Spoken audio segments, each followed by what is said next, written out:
Hi everybody, welcome to today's webinar. So today we're going to be talking about our new responsive research call into supply chains. My name is Izzy Templer. I'm the Research Operations and Communications Manager at the PEC, and today you're going to be hearing from some of my colleagues throughout the webinar. So just to get started with a bit of housekeeping, we are recording today's webinar and we'll share it online afterwards. There's a Q&A section at the end which we'll be recording for our note-taking purposes, but we won't be sharing that online after today's session. Just to note, if you don't want to be included in the recording, please make sure that your camera and microphones are off. Please feel free to ask questions using the chat function throughout today's webinar, and we'll pick them up and answer them in the Q&A section at the end. And if you have any technical problems, just pop them in the chat and we'll do our best to help get them sorted. Following today's webinar, we'd like to circulate a participant list just to try and help facilitate some partnerships for your research applications.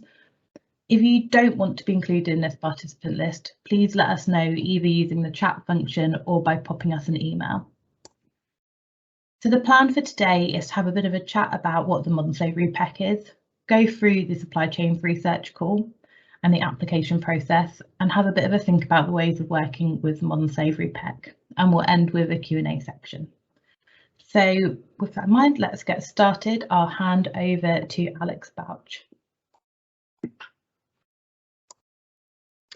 Hi everyone. Yes, my name's Alex Bouch. I'm Director of Research at the Modern Slavery Policy and Evidence Centre. So I'm just going to spend a few minutes telling you what the Modern Slavery PEC is and how we fund research. So first of all, we are a £10 million investment by UKRI. We have funding until the end of March 2024.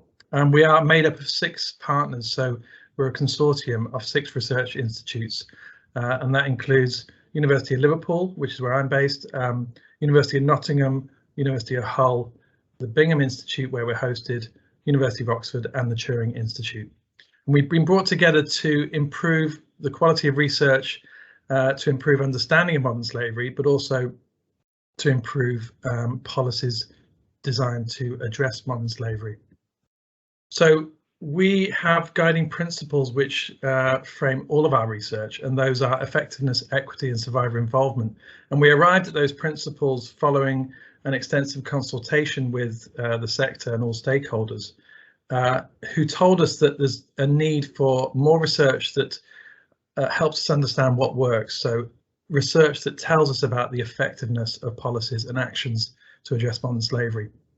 But we also heard about the need for greater awareness around structural inequalities and the part that they play in creating or reducing modern slavery. So equity and the equitable nature of policies to address modern slavery are also another thing that we're very interested in, and that includes how we fund and who we fund. So we want to have a more diverse and more inclusive set of people involved in research on modern slavery. And then finally, and really connected to that, is the need for us to include lived experience and the evidence of lived experience and those with lived experience in all parts of the research process. And that includes leading research as well as participating in that research. So how do we go about funding the things that we research? Well, there's 3 main ways. The first is the large open calls, and they're sort of co-managed between us and the AHRC. And that, if you're an academic, is the sort of more familiar standard grant approach where you submit an application through the joint electronic submission system. And then the second way is through partner-led work strands, and that is the work of the 6 partner institutions that I mentioned earlier. So each of those has got their own area of expertise where they are developing evidence reviews and helping us to identify the gaps and the key priorities for future funding streams. And then the third and the last way that we fund research is related to today's webinar, which is responsive research. And that is where we are trying to fill specific evidence gaps. So that's more targeted. It's often more short term because we're trying to produce the evidence that's needed by stakeholders and policymakers to make a difference. So with those three different strands of research, we hope to address the priorities that we've identified, but also fill the evidence gaps that stakeholders have told us about. So I'll hand over now to Olivia to talk about policy impact. Thanks, Alex, and good afternoon, everyone. I wanted to spend just a few minutes talking about the Modern Slavery PEC's approach to policy impact. My name's Olivia Hesketh, and I'm Director of Policy Impact at the Modern Slavery PEC. So, as Alex has already mentioned, generating evidence that influences both the development and the implementation of policies and laws on modern slavery is really core to our mission as a centre. And we really aim to promote the uptake of evidence amongst the different audiences that we are aiming to influence with our research. And those audiences include businesses and also policymakers. So overall, we really aim to ensure that the research that we commission and fund is relevant and timely. So by that, we mean that the research really speaks to the topics and the issues that align with priorities for the different audiences that we are trying to influence. And also that the insight from research is available at the most appropriate points in the development and implementation of policies and laws on modern slavery. We also aim to ensure that the research that we fund is credible, that it's high quality, impartial, and grounded in rigorous methodologies. And finally, that the research is accessible and it's presented in a way that is really clear and is framed in a way that speaks to the needs of policymakers and businesses, amongst others. And my colleague Jakob will speak a little bit later about some of the outputs that we produce in order to make sure that research is accessible. We very much build in policy impact into all of the research that we do, and that actually starts with the design of the research calls themselves. So the design of the call that we are discussing today was informed by consultation with relevant stakeholders, including businesses. And it was also combined with our own assessment within the PEC about priority evidence gaps and where we see there being opportunities for influencing and informing policy developments. And then once funding has been awarded and throughout the delivery of research projects, the PEC offers support to the research teams on policy impact, and that's very bespoke to each individual project. So, for example, we can help with identifying concrete opportunities for impact. We can help with facilitating contact between research teams and relevant end users and audiences of research, such as businesses or policymakers within government. And we can also help support on the research outputs, for example, help and support on framing recommendations to maximise impact. And really overall, we seek to work in a really collaborative way with research projects in order to maximise the policy impact of the research. So I think I'm going to hand over next to Owen, who's going to talk through the detail of this specific research call on supply chains. Great, thanks very much, Olivia.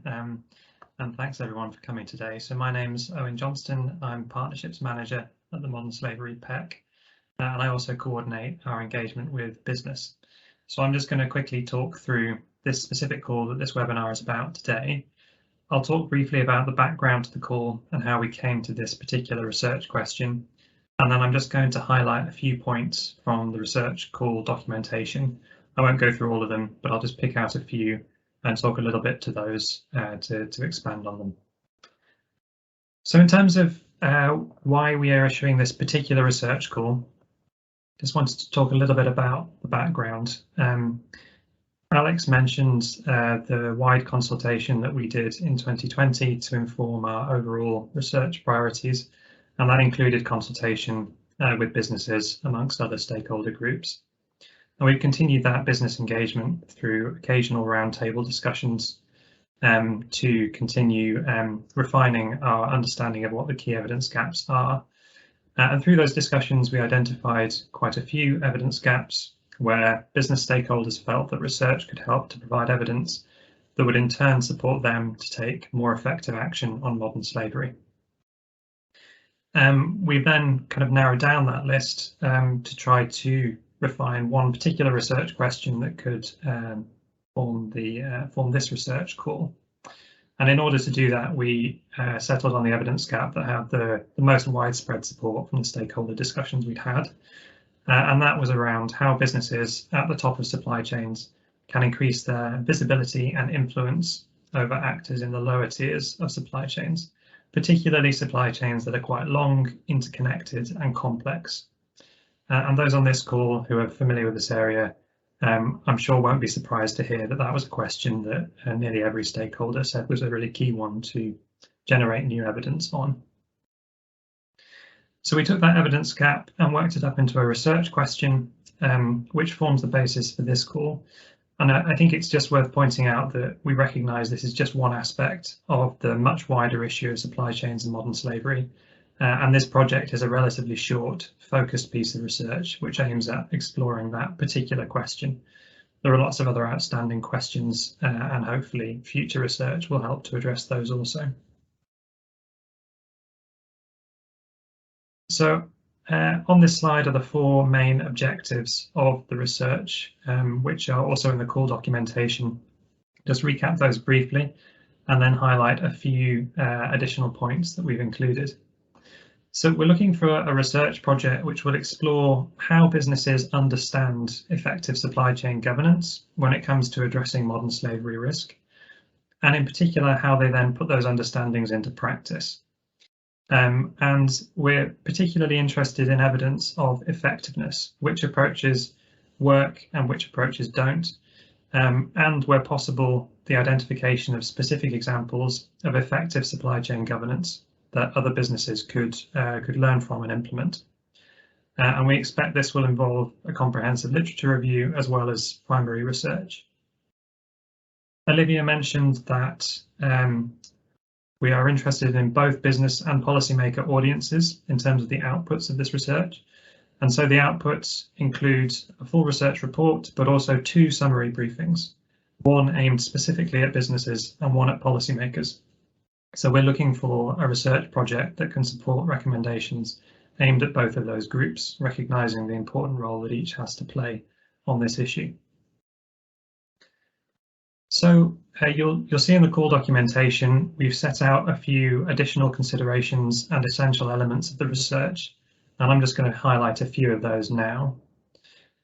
We've said that we would strongly encourage projects to engage with lower tier supply chain actors, and that could include supplier managers, the companies, it could include workers in lower tier suppliers, and it could include other supply chain actors.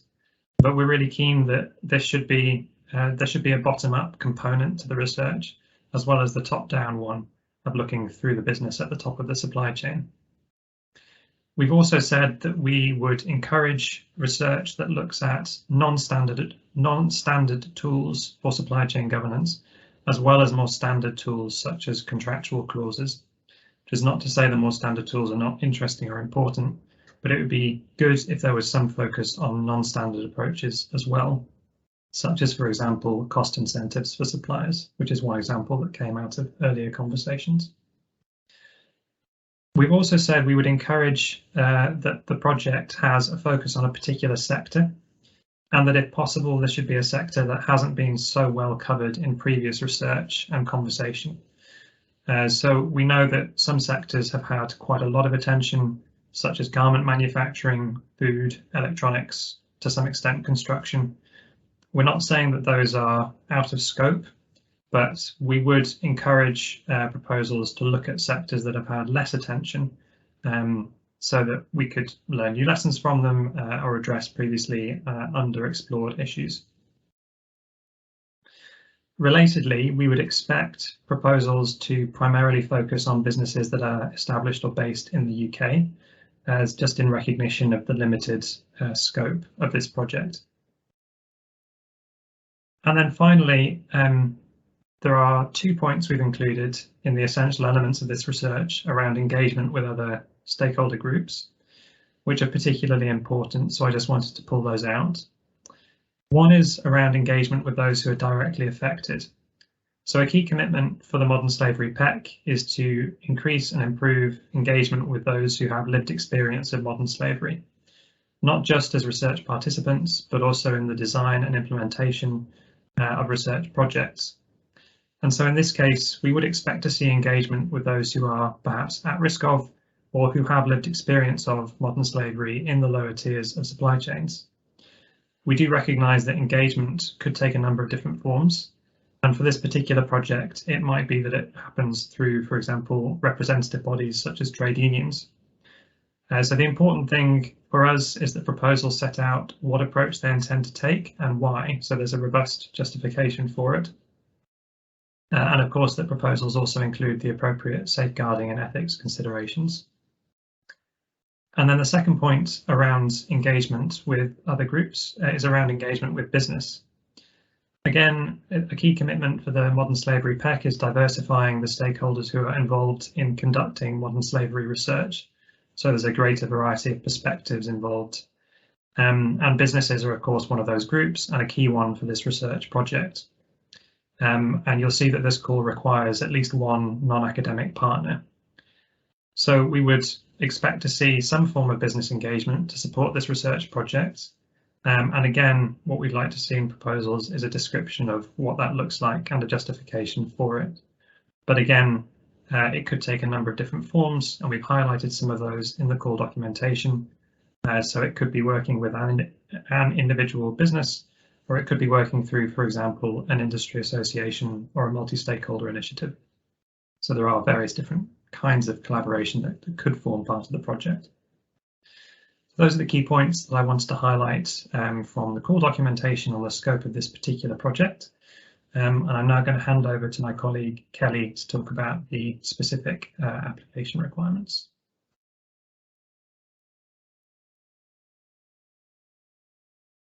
Great, thank you very much, Owen, and nice to see everybody here today. My name is Kelly Ryan. I'm the Operations Director at the Modern Slavery PEC. To kick off this section in the application process, I'm going to briefly run through the timeline for the calls. So here on this slide, you can see a few key dates. The most immediate and important date to remember is the 12th of November, which is when the call for applications will close. Do note that the form will close at 4 p.m. on the 12th of November, and it won't be possible to submit your applications to us after that time. So please do ensure that you and any relevant admin colleagues are aware of the deadline and that you leave enough time for it to go through any of those approval processes that you might have at the lead institution. After the closing date, applications will be reviewed by an expert assessment panel, and we expect to be able to communicate the decisions to all teams during the week commencing the 6th of December.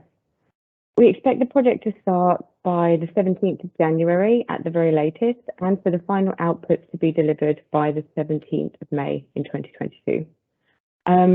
In order to aid getting the project set up quite quickly, we have shared a sample contract on the call webpage, and I would recommend sharing that with your research office ahead of time, just to ensure that they're happy with the terms and conditions. Sometimes it can be a good idea to do that during the application process itself, because it can speed things up later on if your application is successful. Now I'm going to just talk a little bit about eligibility, the eligibility criteria for this particular call. As our funding at the Modern Slavery PEC comes from AHRC, the eligibility criteria for this call are in line with those standard AHRC expectations. So projects should be led by a university or an independent research organisation. And if you're not sure about your institution's eligibility to lead on a project, there is a link in the footnotes on the call documentation, which you can click through and find the details of eligible lead institutions. As Alex mentioned earlier, a key objective that we have as a centre is to facilitate collaboration across disciplines and sectors and to diversify our research base. So for projects to be eligible, we are asking that they're undertaken collaboratively with at least one non-academic organisation. So for example, this can be a third sector organisation or an international organisation that are eligible under standard AHRC and UKRI rules. When it comes to how many applications you can submit, academic principal investigators and or co-investigators can only be involved in one application submission, but there's no limit to the number of applications that the university or research organisation can submit as a whole, nor to how many applications a third sector or international organisation can collaborate on. Because of the AHRC funding rules, businesses are not eligible to apply for funding through this call. However, we would very much encourage for them to be involved and to collaborate on the project as unfunded project partners. And we would hope that they would offer some kind of support to the project, for example, in-kind contributions of staff time, access to data, and or expert insight and guidance. So on this slide, you can see the maximum budget available for the call at 100% full economic cost, and that is £70,000. In line with the usual funding rules at AHRC, universities and independent research organisations will be funded at 80% full economic cost. Third sector and international organisations who are collaborating will receive 100% of their costs, but their budget must not account for more than 30% of the total project cost. And in the next slide, I've got a couple of tables to that hopefully visualise how that works in practice. And this percentage is a combined total. This 30% is a combined total. So if there are two third sector or international organisations taking part, their costs combined must be no more than 30% of the total budget. Another thing I wanted to clarify here in terms of funding and how to cost the project is that even though we are unable to fund directly allocated costs for principal investigators and co-investigators, we do still accept PIs and co-Is to be included and costed onto the project. They just need to be included as a directly incurred cost. And this is just because of how our award at the PEC has been profiled by AHRC, and the funding that we have to give as research funding has been profiled as directly incurred. I'm conscious that some of what I've said might sound a little bit jargony, particularly to those of you who are not working in higher education or research organisations.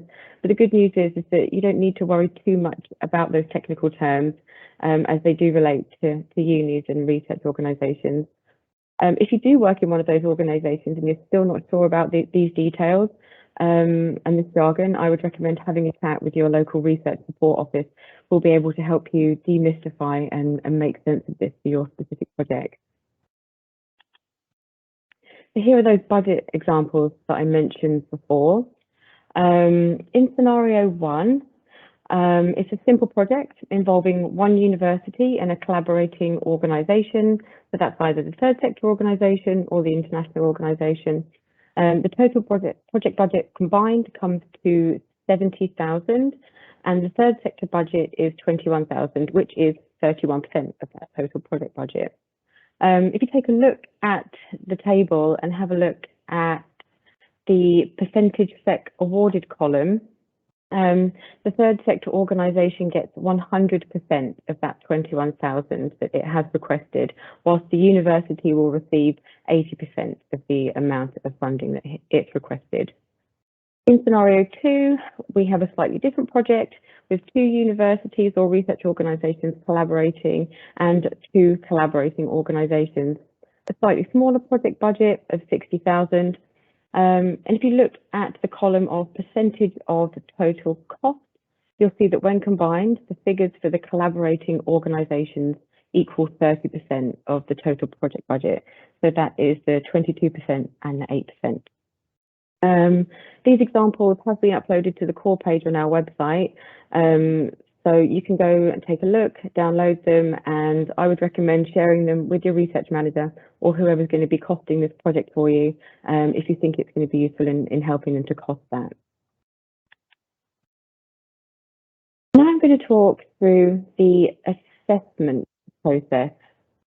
On the application process section of the core documents, you'll find a list of the information required to submit an application, and the first part of our assessment at the PEC will be an internal check to make sure that applicants and costs are eligible and that all the required documentation has been submitted. The Modern Slavery PEC is committed to running fair and transparent assessment processes for all its calls. So when we convene assessment panels, they always include independent reviewers from outside the centre, for example, policymakers, industry experts, and people with lived experience of modern slavery. Prior to the assessment panel, each member will use the standard AHRC grading system to evaluate the key sections of the submitted proposals, and applications must score an average of 4 out of 6 or higher from the majority of panel members in order for it to be assessed at the panel meeting. If there are any projects with large discrepancies in score across those panel members, it will be discussed at the panel meeting, and the chair of the panel will decide on any disputes. All of this information can be found in the core documentation, and more information, in fact. And finally, as I mentioned, all decisions will be communicated to teams week commencing the 6th of December. This is the end of my section, and I believe now I'm going to be handing over to Jakob.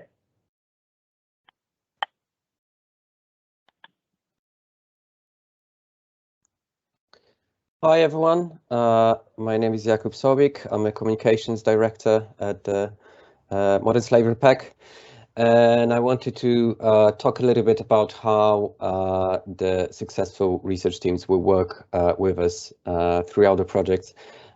We are aware that maybe the way we work with research teams is not how most funders work with research teams. So the first thing I wanted to say that we see our relationship in the project with the project team is one of collaboration. We take collaboration very seriously. It's one of our main kind of principles. So we aim to build a partnership which on one hand supports independent research and respects academic integrity. But on the other hand, we're looking to maximize the policy and practice impact of the project. So we work together throughout the project, from finalizing the methodology to working on communicating the project, to developing outputs together, and to working on impact on policy and practice. We're going to kind of have regular engagement throughout the projects. It's going to be quite informal, regular meetings. We're going to organize an initial meeting to kind of meet each other and agree the best ways of working together. We agree timelines, chat about potential for communications opportunities, for policy impact, and generally talk about the project. And we'll organize regular check-in meetings. Normally we organize them around 6 weeks, but it depends on individual projects and what works best for everyone. We're going to develop a tailored communications and policy impact plans that will inform the development of the final outputs. And we work on communications throughout the projects, as I mentioned. So from the announcement of the project to the publication launch, with hopefully lots in between and potentially after, again, obviously to maximize any potential impact. I'm going to send a communications guidance that will contain all the information how to refer to the PEC, our logos, how all the disclaimers, but also things like tone of voice and information on framing and how we generally communicate modern slavery and forced labor. And we will work together on with research teams on developing outputs. Again, there will be some information in the guidance about it. I included some things about kind of best practice, how to write reports and policy briefings and exec summaries, which I'm sure most of you will be familiar with already, but few bits and pieces in there, such as the limits on the length of the reports. We put the kind of top limits to on 10,000 words for a full report, for example, as we quite aware that that businesses or policymakers don't really have time to read 100 pages academic reports. So basically, it's all going to be, rather than trying to influence the findings, it's going to be how we present the findings and how we develop our outputs so they have the best possible impact on, in this case, businesses and policymakers as well. In terms of branding, just want to touch on that. It could be branded as the PEC brand, or it could be, we can agree on that. Some teams are keen to publish full reports in their own branding. We're okay with that, we're flexible with that. So we can talk about it at the start. But what we're keen on doing is what we call research summary. So essentially it's an executive summary, but with policy and practice impact lenses on. And that is going to be PEC branded. Again, we're going to develop it together. And always the research teams have seen and approved all our research summaries. So again, it's a output developed together as a result of collaboration. And final thing I wanted to touch on, because that's a question that we get quite a lot, particularly from third sector organizations and from NGOs. I wanted to touch on campaigning. Modern Slavery PEC is not a campaigning organization, so we cannot support any campaigning activities, and we can't fund any campaigning outputs. However, all organizations are free to use the final reports and final outputs and use them to the ends of the campaigns, obviously to support the evidence supporting the aims of your campaign. So that's not a problem at all. I think that's it. Happy to answer any questions that you might have in a